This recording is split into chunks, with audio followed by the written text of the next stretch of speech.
I will begin today with the soul life of man, and lead on from thence to a penetration into cosmic secrets. Let us start with something of the very simplest. Let us consider the soul life of a human being as it is seen when he carries his inner self-reflection beyond the point I specially had in mind when I wrote the articles entitled The Goetheanum on the Life of the Soul, parenthesis, now published as a brochure entitled Vom Seelenleben, or From the Life of the Soul, close parenthesis. We shall consider the soul life more intimately than was done in the Goetheanum articles. Those 4 articles on the soul life form a kind of introduction, a preparation for that which we are now to consider. When we practice self-reflection in a wide and comprehensive way, we see how this soul life can be raised to a higher level. We begin by letting the external world work upon us. We do this from childhood. And then we form thoughts upon that which the outer world has brought to us. We are really human beings in that we allow the impressions of the outer world to live on further in our thoughts, realizing them inwardly in our thoughts, creating a world of mental pictures, which in a certain way reflects the impressions made on us from outside. We are not doing anything specially helpful for the soul life if we simply form a number of thoughts as to how the outer world is reflected in our soul, for in so doing we only attain what I might call a shadowy picture of the world of ideas in our inner being. We really practice better self-reflection if we focus our attention rather on the inner energy, in the attempt to enter livingly ourselves into the element of thought, without looking at the outer world, and follow further in thought what has come to us as impressions of the outer world. One man may thereby be led, according to his disposition, into mere abstract thinking. He may create world systems, or he may make schemes about all imaginable things in the world, and so on. Another man, while reflecting upon the things that have made an impression on him, and by spinning out his thoughts further, may perhaps evolve some even more fanciful conception or other. We will not enter further into the way in which, according to temperament or character or other influences on a man, this inner thinking, devoid of outer impressions, may develop. But we will recognize the fact that it is a matter of especial significance for us when we withdraw in regard to our senses from the outer world and live in our thoughts and ideas, spinning them out even further, often perhaps in the direction of mere possibilities only. Many people regard it as unnecessary to develop this living in thought in the direction of mere possibilities. Even in these difficult times, one may see people occupied the whole day with their business, parenthesis, which of course is necessary for the outer life, close parenthesis, afterward meeting together in small groups, playing cards or dominoes or such like, in order, as is frequently said, to pass the time. It does not often happen, however, that people come together in such groups in order to exchange thought, for instance, about all the things in which they were engaged during the day, and to consider what might have happened if this or that had been different. They would not be so much interested in this as in playing cards, but it would be a spinning out of their thoughts. And if we preserve a sufficiently sound sense of reality, such a continuation of our thoughts need not become fantastic. This life in thoughts leads finally to what you encounter if you retitle the philosophy of spiritual activity in the right way. If you read the philosophy of spiritual activity in the right way, you must become acquainted with this feeling of living in thoughts. The philosophy of spiritual activity is wholly drawn from reality, while at the same time it has proceeded entirely from actual thinking. You will find, therefore, a fundamental tone or feeling in this philosophy of spiritual activity. I conceived it in the 80s and wrote it at the beginning of 1890, and I can truly say that in all those who at that time were in a position to make acquaintance with the root nerve of this philosophy of spiritual activity, everywhere I met with lack of understanding. This lack of understanding arises from a definite reason. Human beings, even the so-called thinkers of today, in reality only get so far in their thinking as to experience in it an image of the outer sense world. And then they say, perhaps there might come into a man's thinking something of a superphysical world, but it would have to enter in the same way as a chair or a table which is outside of us, and which is acknowledged by our thinking to be outside of us. Thus this thinking, which is within us, would have to be able to experience, in some way or other, something supersensible, outside of man in the same way as the table or chair is outside of us and is experienced. In some such way as this, Edward von Hartmann conceived the activity of thinking. This book, The Philosophy of Spiritual Activity, then came to his notice. In this book, thinking is so experienced that within the experience of thinking, we come to this realization vis-a-vis that if a man really experiences thinking, he is living, even if at first somewhat indefinitely, in the cosmos. This union of man in his innermost thinking experience with the cosmic secrets is the root nerve of the philosophy of spiritual activity. Therefore, in this book, you will find the sentence, quote, "In thinking, man lifts an edge of the veil of the cosmic secret," close quote. This is perhaps simply expressed, but it is meant to imply that when a man really experiences thinking, he no longer feels himself to be outside the cosmic secret, but within it, no longer outside the divine essence, but within it.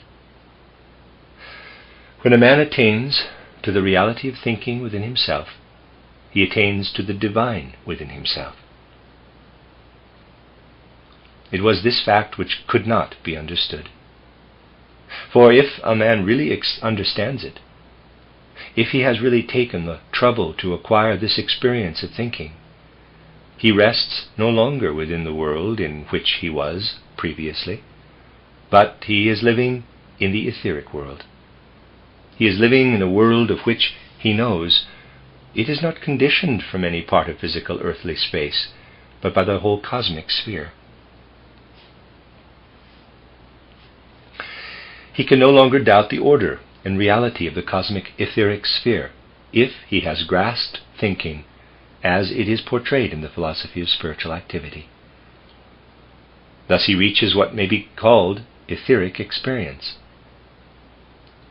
When a man enters into this experience, he really makes a noteworthy step forward in his whole life.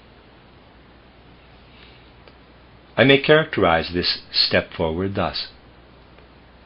If we think in ordinary consciousness, we think, in this room are tables, chairs, human beings, and so on. We may perhaps think of much more also, but we think of these things outside us. Thus we comprehend these things in our thinking, and there are various things outside, from the central point of our being. Every man is aware of this. He wants to grasp the things of the world with his thinking. If, however, we have acquired the experience of thinking just characterized, it is no longer the world we should grasp. Man is not so riveted, as I might say, in his own ego, something entirely different happens. He has the feeling, quite a right feeling, that with his thinking, which is not confined to any one place, he can grasp everything inwardly.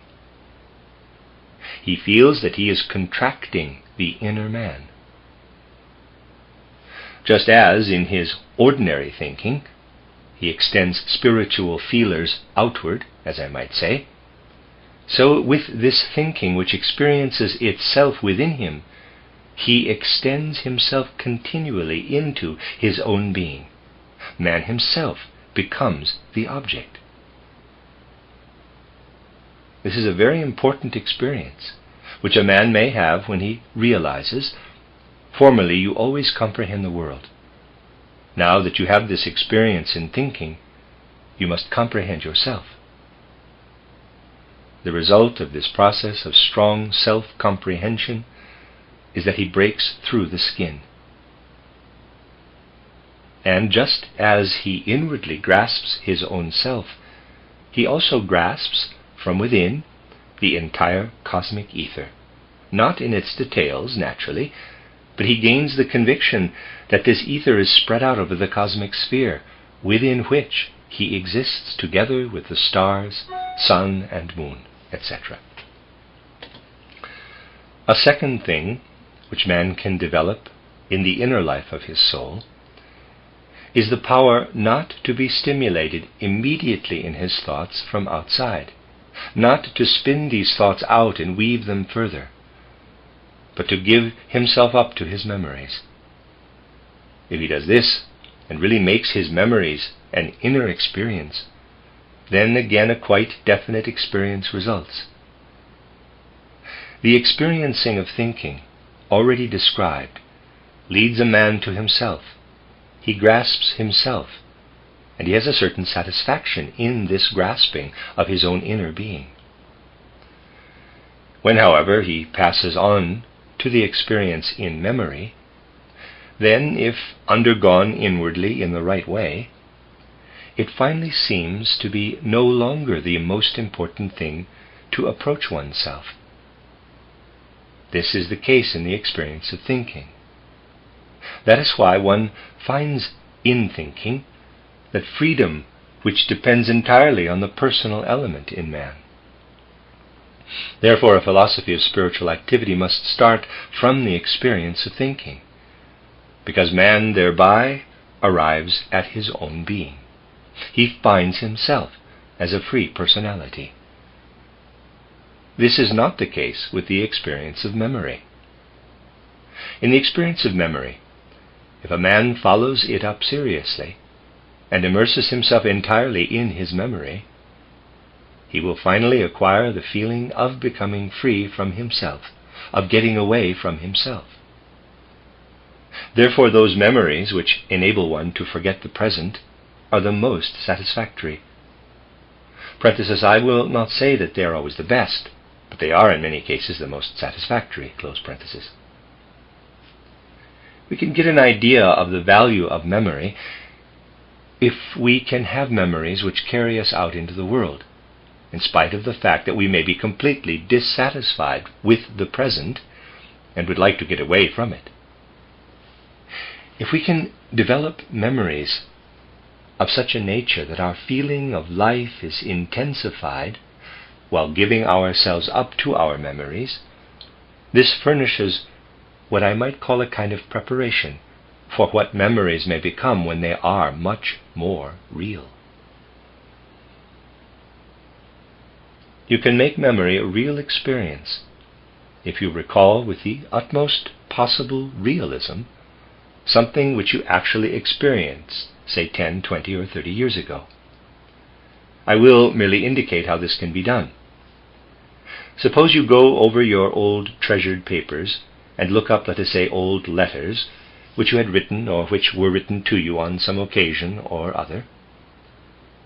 Place these letters before you, and by means of them you will live intensely in the past.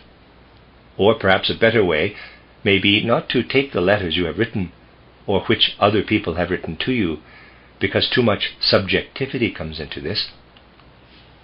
It would be still better if you are able to do so, to take your old school books and look at them as you did long ago, when you really sat in front of them as a child at school, and in this way bring back into your life something which formerly existed. That is really an extraordinary experience. If you carry out something of this kind, you change the whole mood of soul which you possess at present. It is very extraordinary. But you must be a little resourceful in this connection, and all kinds of things can help you in this. Perhaps a lady may find in some comer or other garment, or something she wore 20 years ago, she puts this on, and thereby transports herself back into the position in which she was at that time. Or anything of a like nature which may bring the past with utmost possible reality into the present. In this way you are able to separate yourself thoroughly from your present experience. When we have experiences in our present consciousness, we really stand too intimately in the experiences, too close for the experiences to result in anything, so to speak. We must be able to stand further away. Man is further away from himself when he sleeps than when he is awake. For he is then outside his physical and etheric bodies with his astral body and ego. When you actually invoke past experiences into the present, as I have described, you draw near to the astral body, which is outside the physical body in sleep. You may not at first believe that such a vivification of past experiences by means of an old garment, perhaps, can have the powerful effect I have indicated. But it is really only a question of making an experiment yourself in these matters. If you do make the experiment, and you really enchant into the present what has been experienced in past years, so that you can live in it and entirely forget the present, you will then see that you draw very near to your astral body of sleep. Now, if you expect that it is only necessary to look to right or left and see a cloudy form as your astral body, you will be disappointed, for it does not happen in that way. You must pay attention to what really does occur. What may really occur is, for example, that after a time, through such experiences, you may gradually see the dawn in a new way. You may have a new feeling on seeing a sunrise. Gradually, along this path, you will come to experience the warmth of the dawn as something of a prophetic nature, as if it were announcing something, as if the dawn had a natural prophetic force in itself. You will begin to feel the dawn as spiritually forceful, and you will be able to connect an inner meaning with this prophetic force, so that you get a feeling which you might at first regard as an illusion, that the dawn is related with your own being. Through such experiences, as I have described, you may gradually bring yourself into a condition in which you feel, when you see the dawn, quote, "The dawn does not leave me alone. It is not merely yonder while I am here. I am inwardly united with this dawn. It is a quality of my own inner feeling. I myself at this moment am the dawn." Close quote.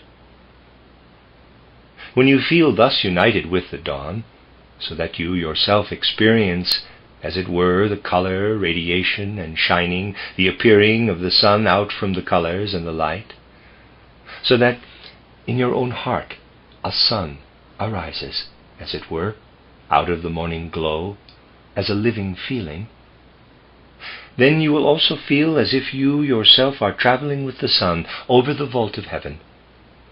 You will feel that the sun does not leave you alone. The sun is not there while you are here, but you feel that your existence extends in a certain sense to the sun existence, and that you travel with the light throughout the day. If you develop this feeling, which as we have said does not come from thinking, for in that way one can only reach man himself, but which we can develop out of memory in the way indicated. When you develop this experience out of your memory, or rather out of the forces of memory, then the things which you perceived formerly with your physical senses begin to wear a different aspect. They begin to be spiritually and psychically transparent. When a man has once attained this feeling of traveling with the sun, of gaining strength at dawn to go with the sun, he sees all the flowers of the meadow in a different aspect. The blossoms do not remain passive, showing the yellow or red colors which they have on the surface, but they begin to speak. They speak to our hearts in a spiritual way. The blossoms become transparent. The spiritual part of the plant stirs inwardly, and the blossoming becomes a kind of speaking. In this way, man really unites his soul with the external life of nature, and he thus gains the impression that there is something behind the existence of nature, that the light with which he has united himself is borne by spiritual beings, and in these spiritual beings he gradually comes to recognize the features of that which has been pictured by anthroposophy. Let us now consider the two stages of feeling which I have described. Let us take the first feeling, which can be brought about through thinking as an inner experience. This inner experience of thinking carries him far, and the feeling of being in a confined space entirely ceases. Man's experience widens out. He feels quite distinctly that in his inner being there is a portion which extends right out into the entire cosmos, and which is of the same substance as the cosmos. He feels himself one with the whole world, with the etheric substance of the world. But he feels too that standing on the earth, his feet and legs are drawn down by the gravity of the earth.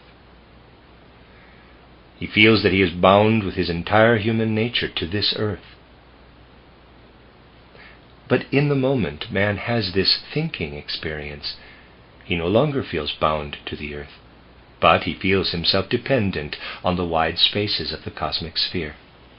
Everything comes from the universe, no longer from below, up from the center of the earth, but everything comes in from the expanses of space. One feels that if one is to understand man, this feeling of streaming in from space must be there.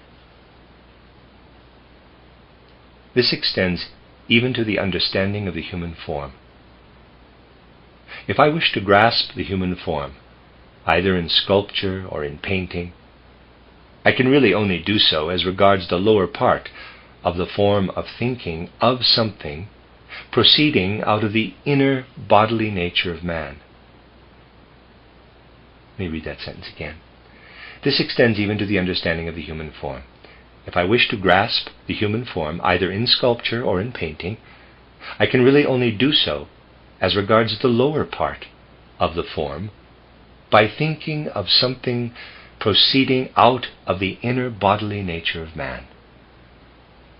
I shall not be bringing the right spirit into this unless I can draw the upper part in such a manner that I think of it as born in from outside. Our brow, the upper part of our head, is from without, and is really placed on the rest of the body. He who has looked with artistic understanding at the paintings in the small cupola in the Goetheanum, now destroyed, will have seen that the lower part of the countenance was always so represented as having grown out from within man, and the upper portion of the head as something given to him from the cosmos. In the ages when men had a feeling for such things, this was especially felt. You will never understand the form of a true Grecian sculptured head unless you have this feeling for it, for the Greeks created under the inspiration of such feelings.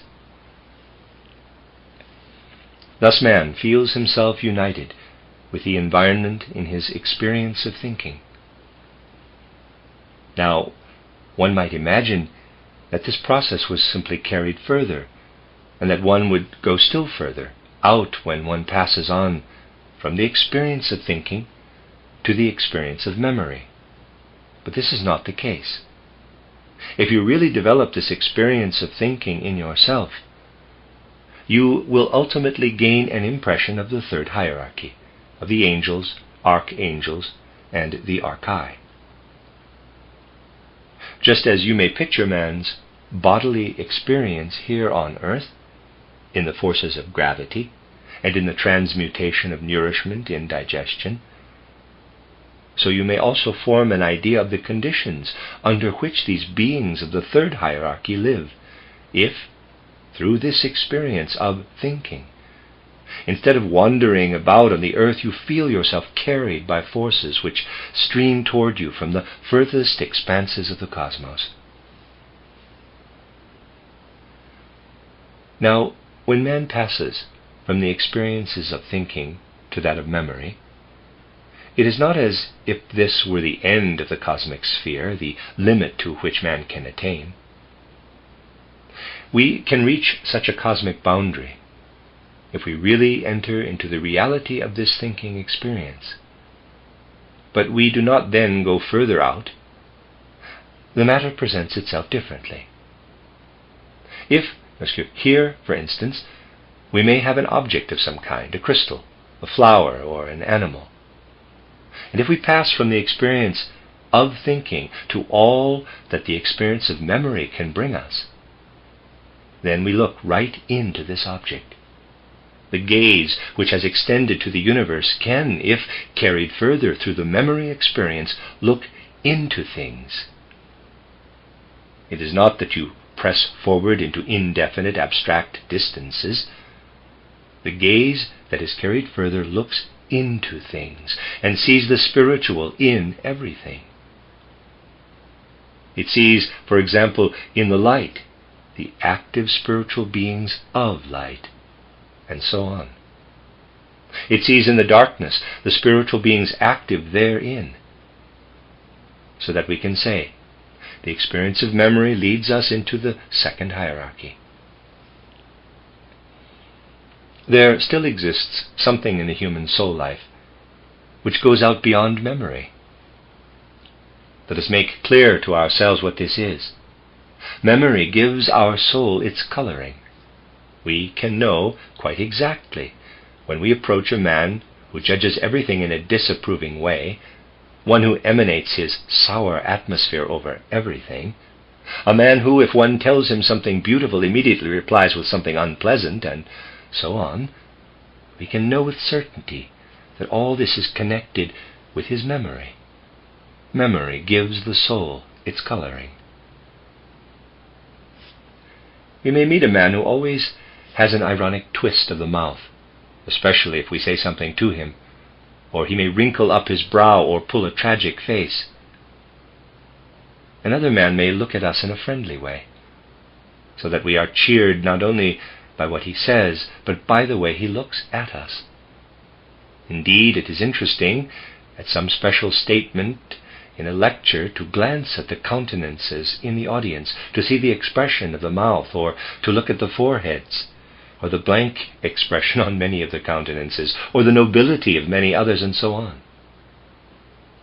In what you see, there is expressed not merely what has remained as memory in the soul, and has given the soul a certain coloring, but something is expressed which has passed over from the memory into the physiognomy, into the gesture, into the whole attitude of a man. If a man has taken nothing in, if he shows by his countenance that he has not learned anything by what he has experienced of sorrow, pain, or joy in his life, that too is characteristic. If his countenance has remained quite smooth, that is as characteristic as if it expresses in deep wrinkles the tragedy or the earnestness of life, or even perhaps its many satisfactions. That which remains in the soul as the result of the power of memory passes over into and molds the physical body, And so markedly does this take place, that man later actually has from it outwardly his physiognomy and his gestures, and inwardly his temperament. For we have not always the same temperament in old age as we had in childhood.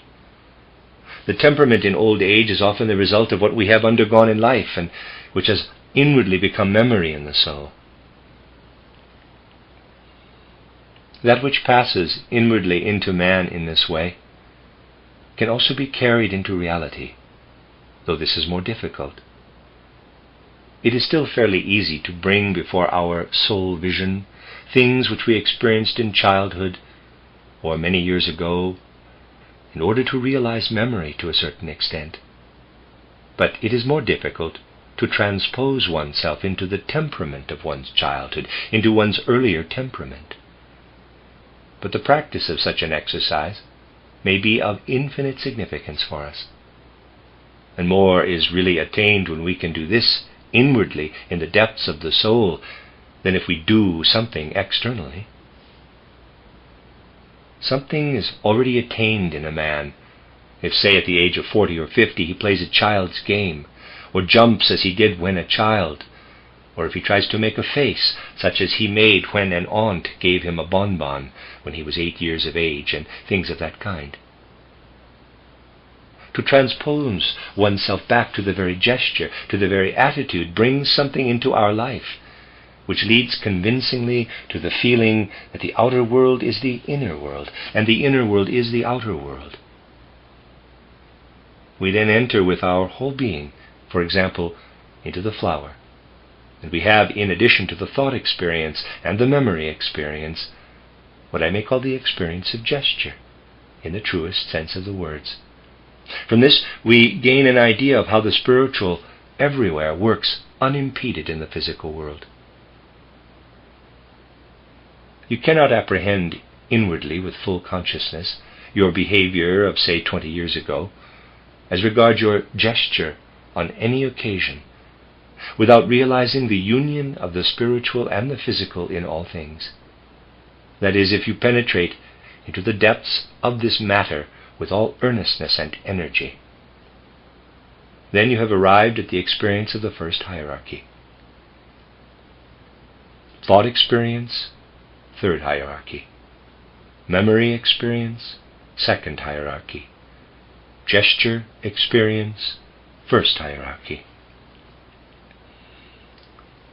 The memory experience leads us to identify ourselves with the dawn when we stand face to face with the morning glow. It enables us to feel inwardly, to experience inwardly all the warmth of the dawn. But when we rise to the experience of gesture, then that which approaches us in the dawn unites with everything that can be experienced objectively as color or tone. When we regard the objects around us illuminated by the sun and simply look at them as they appear to us, we see them in the light. But we do not see the dawn in this way, especially when we pass over gradually from the memory experience to the experience of gesture. Then everything which is experienced as color gradually separates itself off from all material existence. The experience of color becomes living. It becomes psychic, spiritual. It forsakes the space in which the external dawn appears to us. The dawn begins then to speak to us of the secret of the connection of the sun with the earth, and we learn how the beings of the first hierarchy work.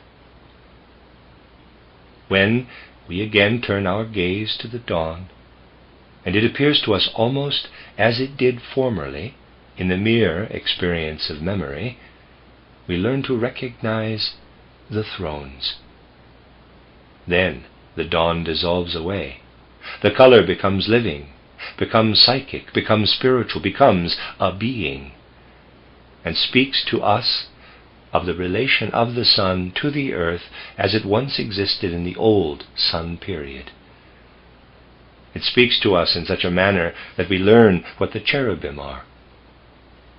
And then, when full of enthusiasm and veneration, we are carried away by this twofold revelation of the dawn, the revelation of the thrones and of the cherubim, and we live on further within the soul, there presses into our own inner being, from out of the living being which the dawn has now become, that which constitutes the nature of the seraphim.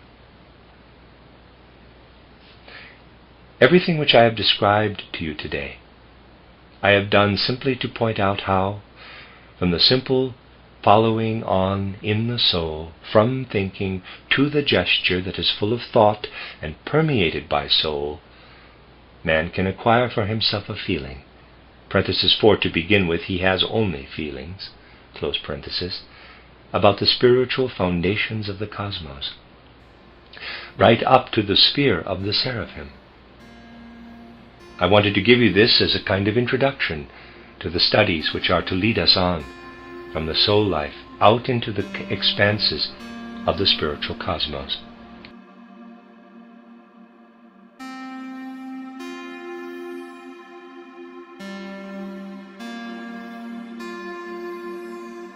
Please consider supporting the creators.